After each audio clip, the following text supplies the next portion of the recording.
embark on organ, but I'm going to invite you all to stand up and make friends. Introduce yourselves to someone new to you.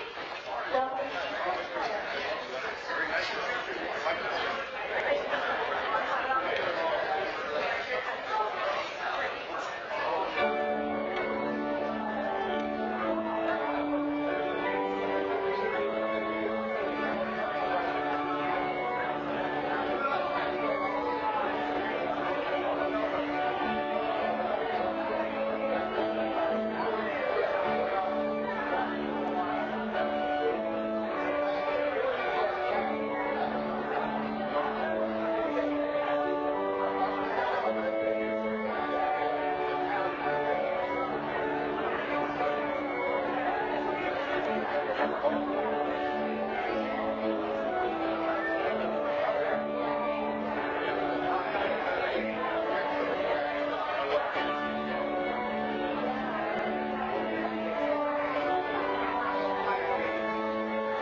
There'll be yummy stuff, and you can greet each other and socialize some more.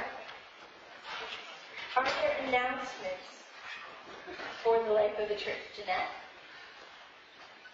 Those of you that like to use envelopes to put in your offering, I only have 3 packs that I can find. And they're back in the back room on the table.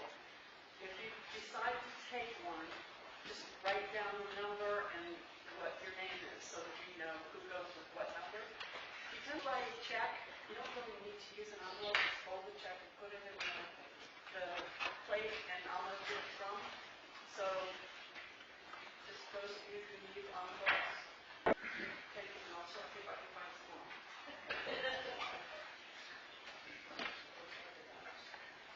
Meg? I have an announcement.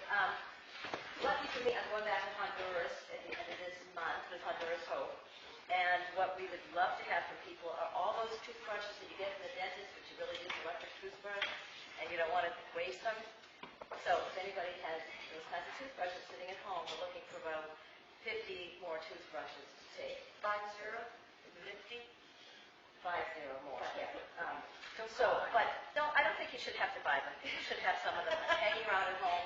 In that drawer waiting for company. I know I have at least a dozen, so if you bring them in and put them on the piano in the fellowship hall, that would be great the next 2 weeks.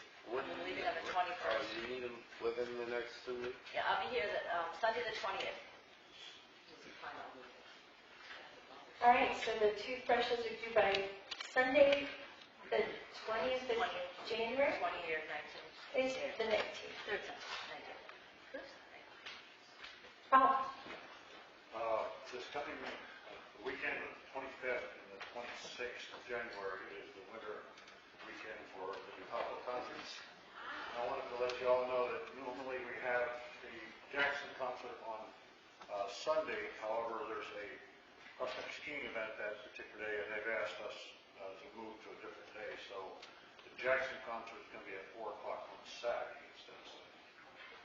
And then Sunday, if you can't make Jackson, there's the second one is at 2 o'clock at the UCC church, the First Congregational Church in Freiburg. What's your date? 25th to 26th. Got it. And the Saturday one's at Whitney, right? At the Whitney at 4. Yep.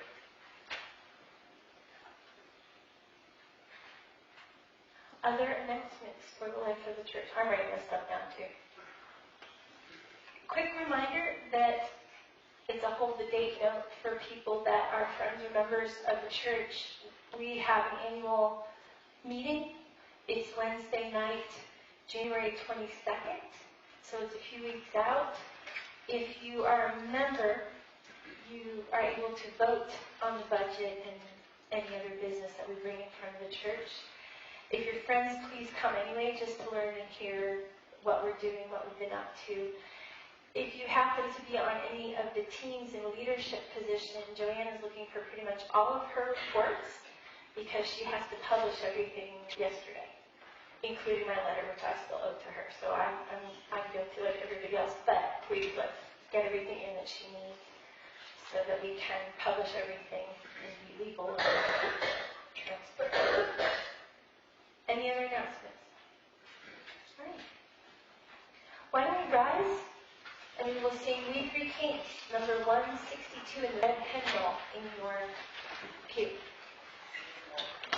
What? Oh, all 5 verses. I think 1, 3, and 5. Verses 1, 3, and 5.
Please join me in the call to worship, which you can find in your bulletin.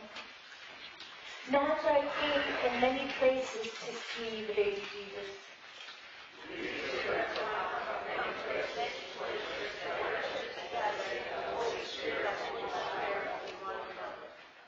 The Magi brought gifts to offer the child. We too bring gifts, ourselves, our hopes, our dreams,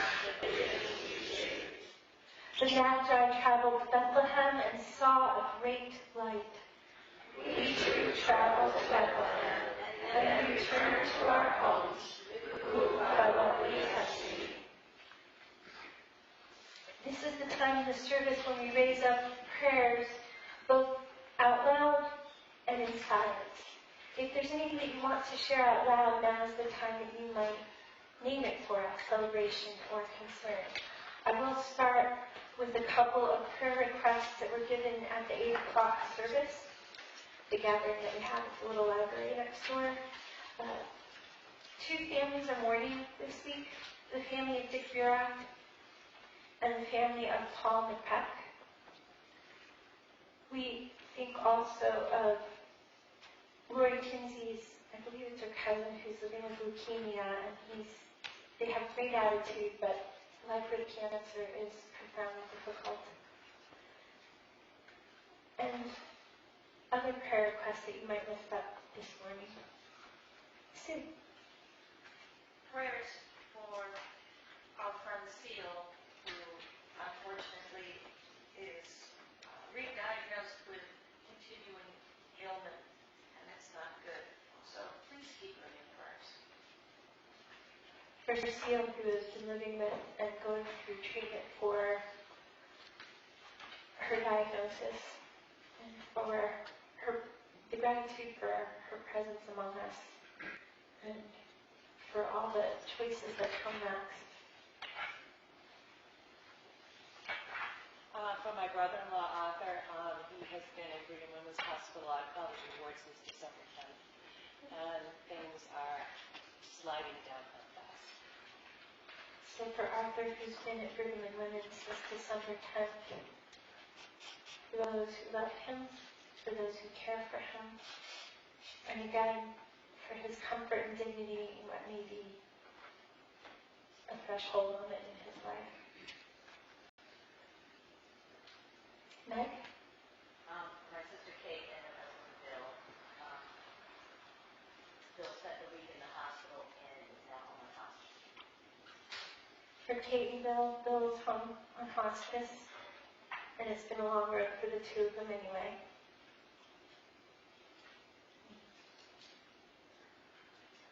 Tish? It's kind of a world concern right now, and just I think so many people seem to be suffering with anxiety from locally, and you think of the people in Australia right now dealing with fires and animals too, and just in general, prayer that people will choose peace. And for all those in the military right now who are on alert, and there's just a lot of unknowns, so pray for peace. Prayers for peace in every part of the world. Kevin? For Crawford, Peg and Mario all have cancer, and for this lady at Tamworth camping area, I don't know her name, but she had I forgot what a kidney replacement or whatever it's called, and it failed. That she'll be okay, and that maybe get another kidney. And for BJ Parker and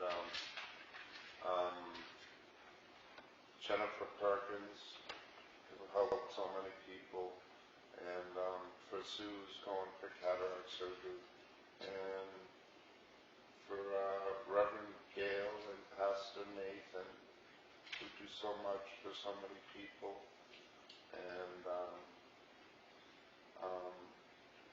there's probably more people to pray.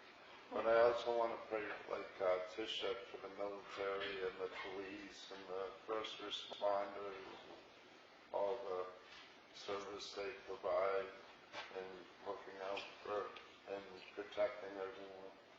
And I think, oh, and I miss Chris.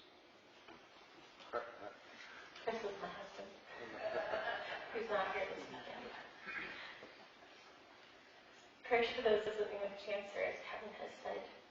For those who need an organ or an organ donor. For those who are being treated for so many different kinds of life-limiting conditions, cardiac, diabetes, cancer, ALS, MS, so many different things that change our bodies.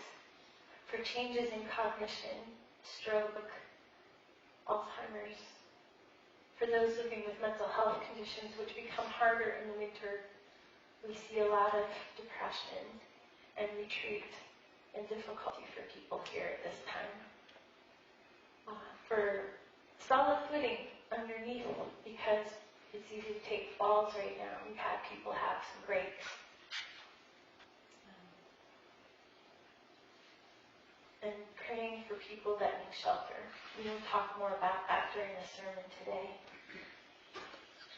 And prayers of gratitude for those who go out into the world to make a difference, those who serve in the military, first responders, people like Meg who choose to go on a mission trip and bring their toothbrushes and meet people and find out from people what they want and need and what their dreams are.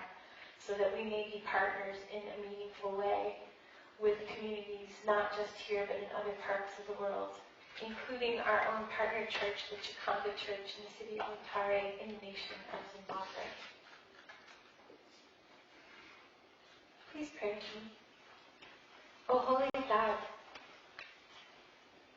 we cry out peace today. We cry out for healing and peace, because after the promise of Christmas, we yearn for what we felt, and we want it to stick with us and stay with us. We need it not just one night of the year or one day of the year, but every day of the year. And we ask for the inspiration and the curiosity and the creativity to make peace real in our hearts, in our relationships, in our own communities and around the world. We ask for the resilience and the strength to do what must be done, but we also ask for stillness in the middle of the busyness of our lives. We ask for your presence to renew us, restore us, and bless us that we may go out and be your blessing and your love in the world. We offer you now our silence.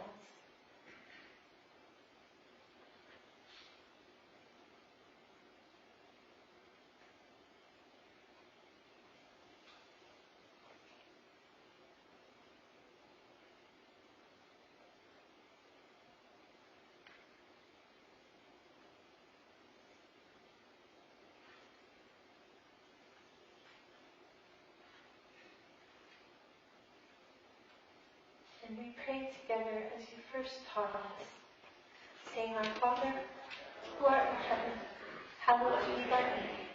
Thy kingdom come, thy will be done, on earth as it is in heaven.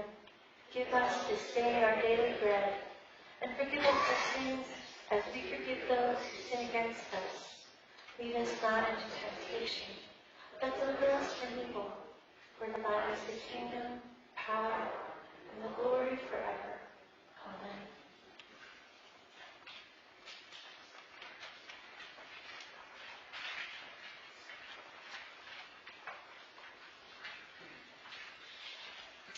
Good morning.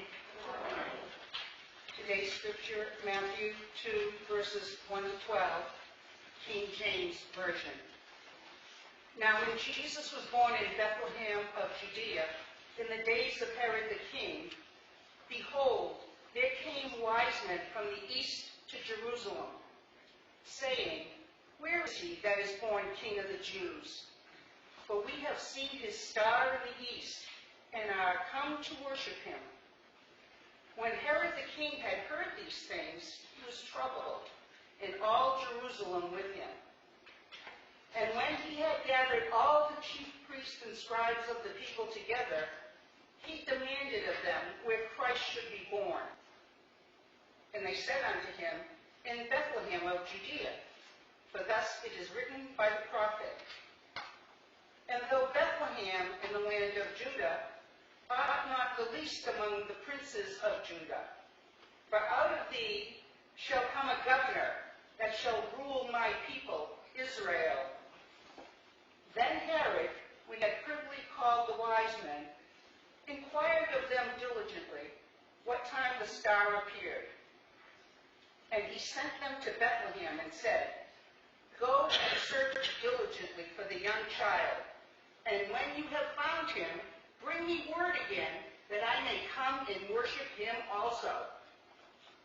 When they had heard the king, they departed. And lo, the star, which they saw in the east, went before them, till it came and stood over where the young child was.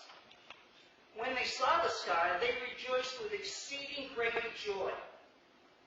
And when they were come into the house, they saw the young child with Mary his mother, and fell down and worshipped him. And when they had opened their treasures, they presented unto him gifts, gold, frankincense, and myrrh. And being warned of God in a dream that they should not return to Herod, they departed into their own country another way.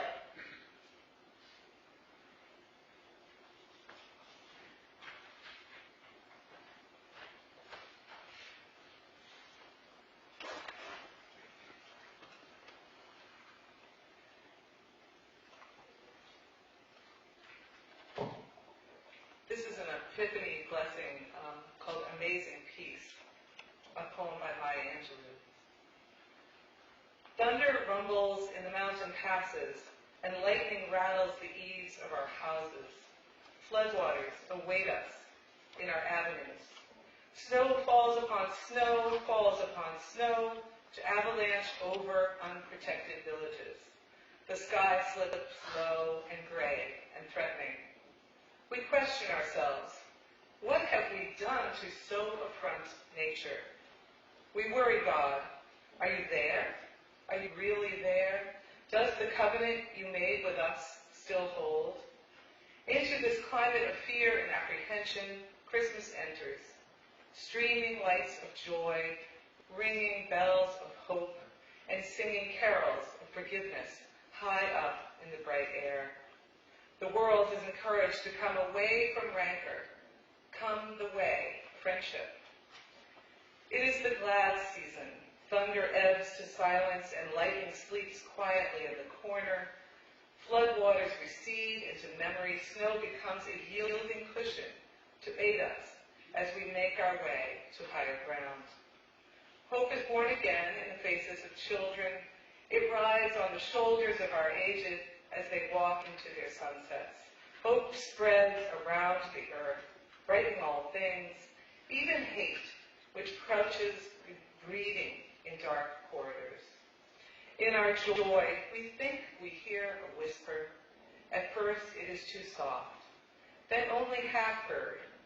We listen carefully as it gathers strength. We hear a sweetness. The word is peace.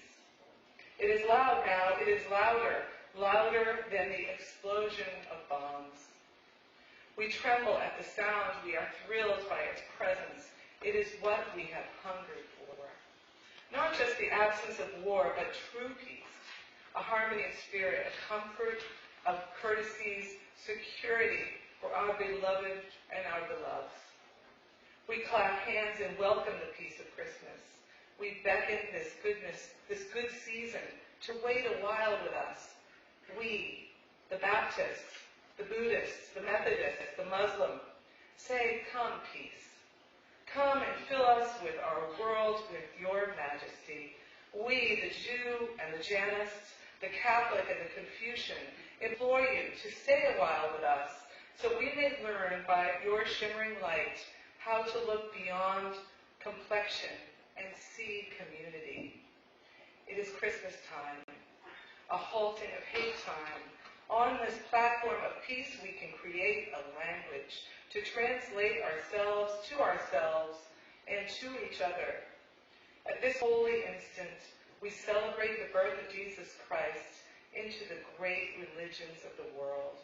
We jubilate the precious advent of trust. We shout with glorious tongues at the coming of hope. All the earth's tribes loosen their voices to celebrate the promise of peace. We, angels and mortals, believers and non-believers, look heavenward and speak the word aloud. Peace. We look at our world and speak the word aloud. Peace. We look at each other and then into ourselves, and we say, without shyness or apology or hesitation, peace, my brother. Peace, my sister. Peace, my soul.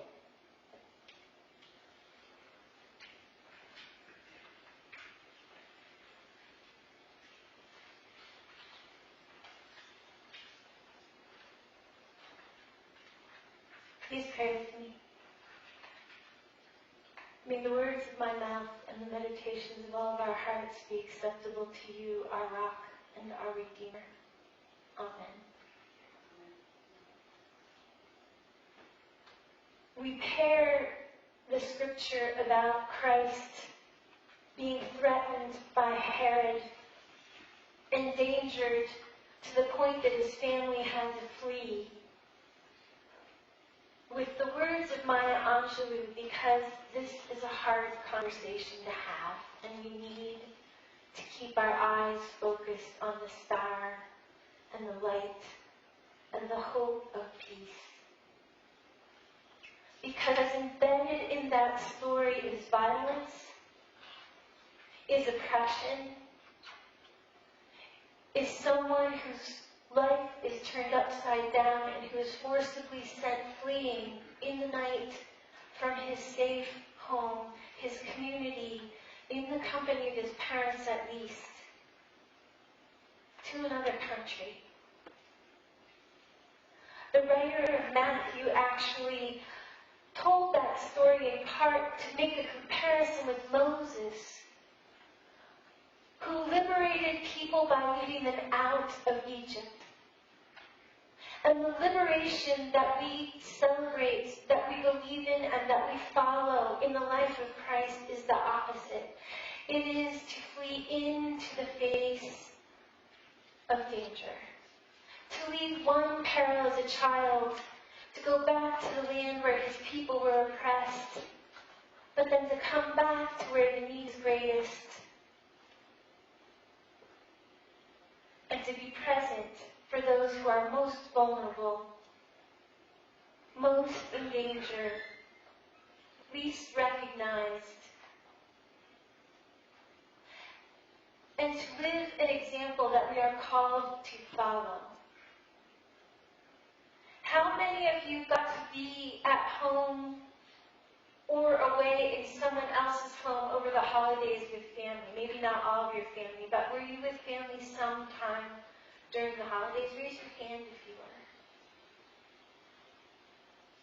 When you think about what home really means to you, sometimes it's a place. All the places that we live are always changing, right? I mean, we have people here in this community who have aged to a point where they can no longer stay in the homes that they've cherished for decades. And they're looking at changes in their lives, maybe moving in with children or moving into assisted living or leaving this valley for other places. We have people that are just beginning to make their homes here in this valley. We have children that are independent and don't come home to celebrate Christmas precisely because they can create their own new community, their own new memories, and their own lives. And so we create our own community as well. We recognize as family those beyond just our blood, but those with whom we live and we form experiences and memories. But I can tell you that though I helped officiate over 2 Christmas Eve services, bursting at the seams, record-setting the number of people we fit into this room, and we said it was a good thing that Pete Benson, who's the lieutenant fire chief, wasn't here because he might have closed the doors.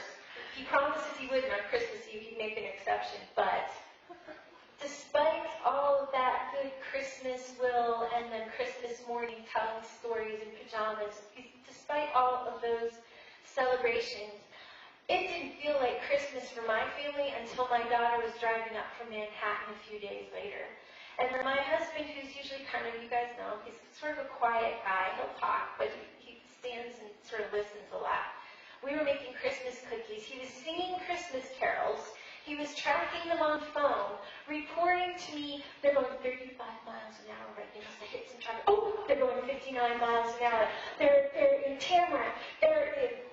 For about 8 hours, he was reporting how far. When did they leave? Where were they? They're making great time. Oh, they're on Pomeroy. Not only was he singing Christmas carols and reporting their location the entire time, he would actually grab me out of the kitchen and dance me around the living room. This is an exceptionally unusual behavior for a usually dance like at somebody's wedding and maybe on New Year's Eve. So he was a happy, happy guy. It was just flowing out of him. He was so happy to have our daughter coming home with her fiancé, and then her family, New Year's family came and joined us. We had a few days of just family time together. Home for us really felt like home when our daughter and you were here, and and we were all together and celebrating. It didn't have to be on Christmas Day, but home was that. It was that connection, and it just overflowed into everything. And that's the kind of place that Christ's family was living in. When the Magi came looking for the child, who was not an infant in a stable, but was probably a toddler, living in a family household, quite safe, very well settled and established. But because of the predictions of the prophets, a king was so afraid of a toddler that he threatened to kill every child in that city and to assassinate Christ himself, and the family had to flee. So imagine you're surrounded by everything that makes home home, and then you have to leave it all behind in the night. And you're going to be forced to stay away until something happens and the government changes hands and you can return to what is yours if you're ever able to return. I want to read to you the words of a young woman. I'm not going to read the whole thing. It is a heavy poem. Worcestershire, who herself is a refugee, but just hear a little bit of what it means to her. You have to understand that no one puts their children in a boat unless the water is safer than the land. No one burns their palms under trains beneath carriages. No one spends days and nights in the stomach of a truck. Feeding on a newspaper unless the miles traveled means something more than journey. No one crawls under fences. No one wants to be beaten and pitied.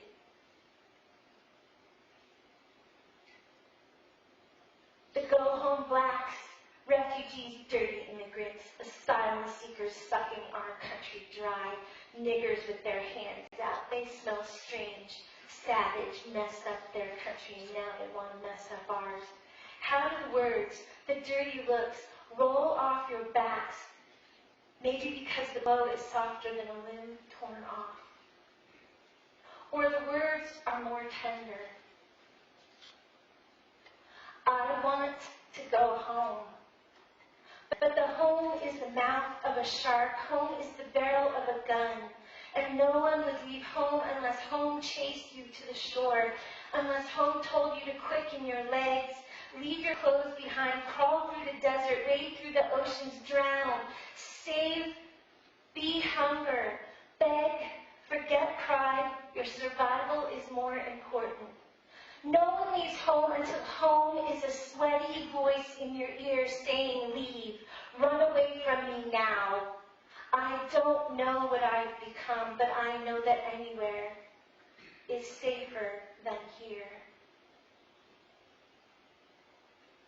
When you imagine that the Father of Christ heard an angel speaking to him in the night, that is the voice he heard. It wasn't a gentle voice. It wasn't something that you put in a Christmas carol and sing about and celebrate. It was the voice of upheaval. It was the danger and flight and risk and saying, go and go now, leave everything behind, because what is most precious is the child and the wife that you love. And you must do what you can to keep them safe for as long as possible. And that means you must leave home and everything that you know, your identity, your language, your community, your faith, your family, leave it all behind. They get to come home. And he grows up to become a man who chooses people who live in the margins, who in their own society are displaced, who are disenfranchised. He chooses the people who, like him, were in such peril. And in the end, Herod doesn't kill him, but the Roman government takes his life. And why we are here is, one, because of the way he lived and because of the stories that love came back beyond death itself. That love crossed a border that is greater than the distance between Egypt and his homeland. That love persisted through everything to become present again and to choose us and shine like the light that stood over his home where the Magi found him. Even the Magi had to go home a different way. Advent, Christmas, Epiphany are a challenge to us, like Maya Angelou says, to hold up the light of peace and hope and healing and love in a world that is hard-pressed,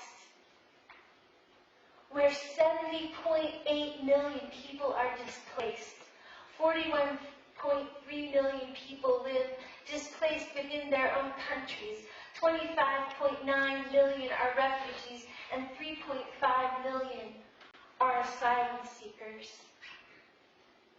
57% of the people who are refugees come from 3 nations: Syria, Afghanistan, and South Sudan.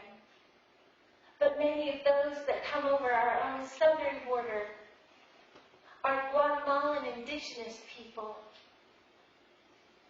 There are so many people who are not singing and dancing and making Christmas cookies. Some of them live in our own valley. We're giving out tents at the wait station still, now, in this winter, and there are people living out in the national forest in tents because there's no housing here, no homeless shelter here. Our love is real. Our love changes lives here, in this village, in this valley, where things may seem to be invisible, but we have the same problems that they have anywhere else in the world. And our love is real where Meg goes and takes a toothbrush, or Cassandra and Derek are serving in Germany and Italy, creating some form of stability and safety. Where our first responders care about whether we have too many candles and whether we've announced whether there's a safety exit on Christmas Eve. Our love is real, and we hold it up as a light beyond Christmas, beyond Epiphany, in the everydayness of our lives and the way we live them and the way we turn to each other and love each other as children of God regardless of our faith, or our skin color, or our language, or our nation of origin, or our gender. Let us take the light of this season, and let us, as the poet asks, let it stay with us a while, sit in us a while, live in us a while, do its work in us, that we may carry that light back out into the world, and that Epiphany may be real for us, and that we may be someone else's Epiphany, someone else's light, someone else's hope and transformation. Peace, my brother. Peace, my sister. Peace, my soul. Peace. Thanks be to God.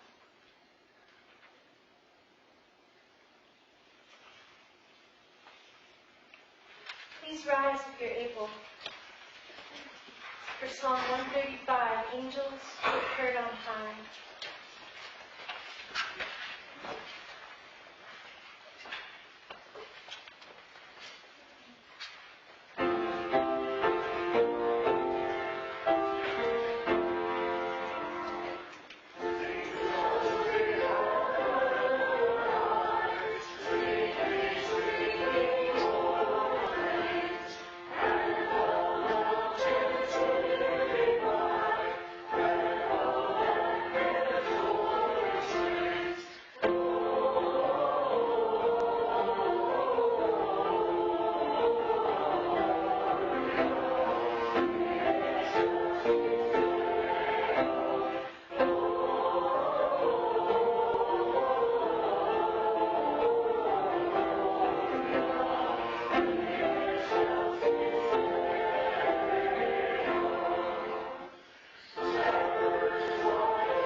Friends, when we say that we make a difference here in this valley, I mean that we are helping families here to become stable with fuel, with housing, with transportation, with whatever they might need when there are gaps in assistance. We do this with the help of other churches, but we do it through your support.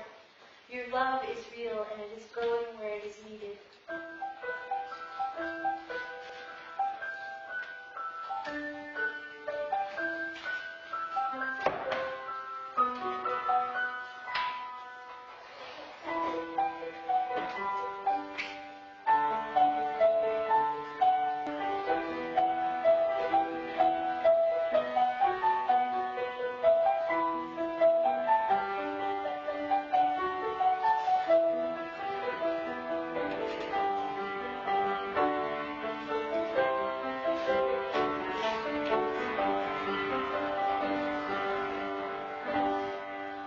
Please rise for the Doktor.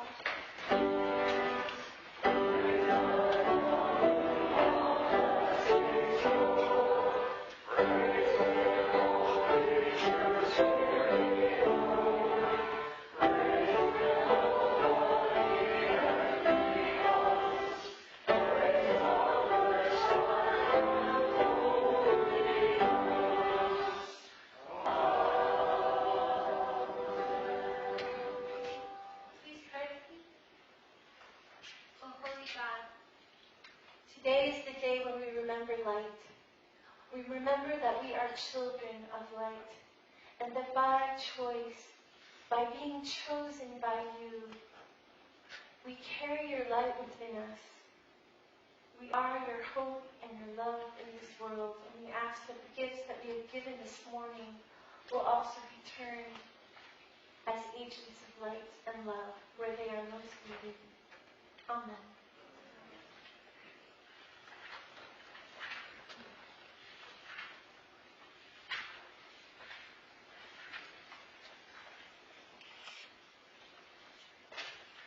You may be seated.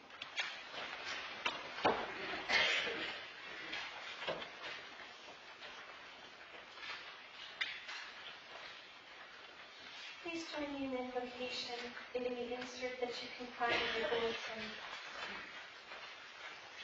I cannot tell you how the light comes. This light more ancient than imagining.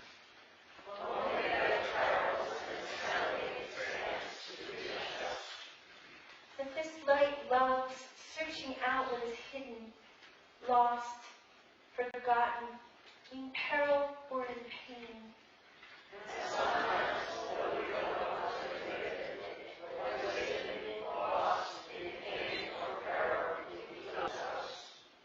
I can only say that this light has a fondness for shining forth.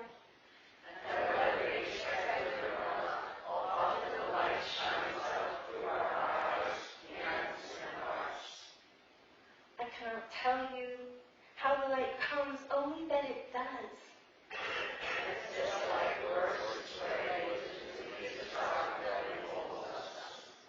I cannot say how, but this light finds us even in places where we believed it couldn't reach us.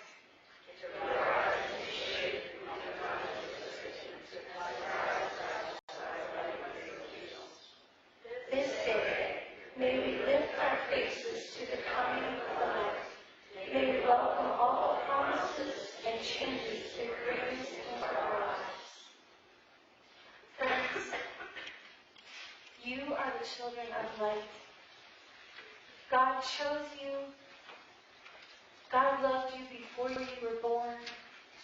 God loves you just as you are, in your messiness, in your brokenness, in every way that you might be disconnected or separated from what makes you whole.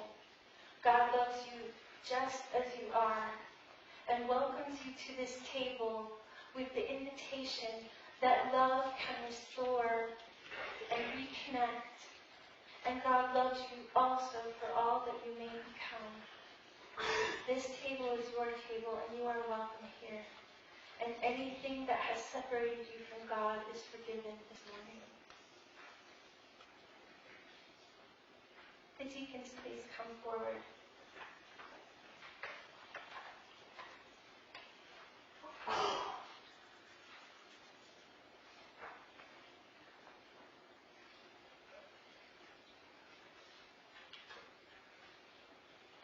many stories about how and where Christ broke bread. Let us remember that on the road with his family when he fled, there was meal after meal where they were refugees, where they sat and hoped for safety, and they broke bread together under the light of the sky, with an angel's voice whispering in their ears, and that the memory of those meals became the memory that he carried into every other meal, over which he said a blessing, the final blessing of which is that this bread is broken in remembrance, and this body is given for all of us.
Friends, our lives are broken open, that the light may enter in.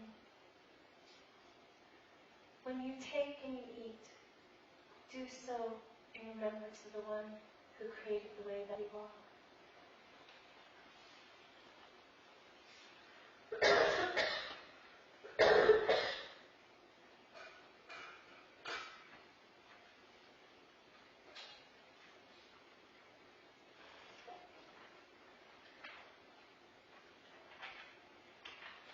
In the same way, Christ's life is an outpouring of love into all the empty and the hollow places of the world. And when his body was broken, the body that received his life was ours, our community, our church. That love flows into us.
Drink of the cup of life, that you may be renewed.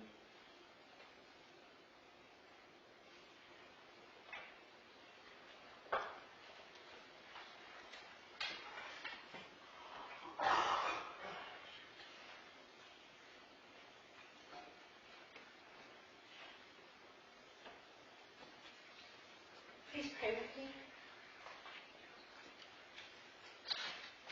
This chance to meet love again and again at the table and in the everydayness of our lives, this is the great gift that was given into the world 2,000 years ago. This is the love that will not be turned away. This is the light that will find you wherever you are. We give thanks for this light and this love that shines through all the darkness and shines in us.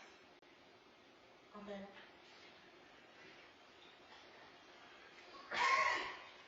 Please rise for our final carol, 160, Go Tell It on the Mountain, followed by the benediction, and then you're welcome to join us in the parish house or to come up front and meet me by the bell and ring the bell.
months old,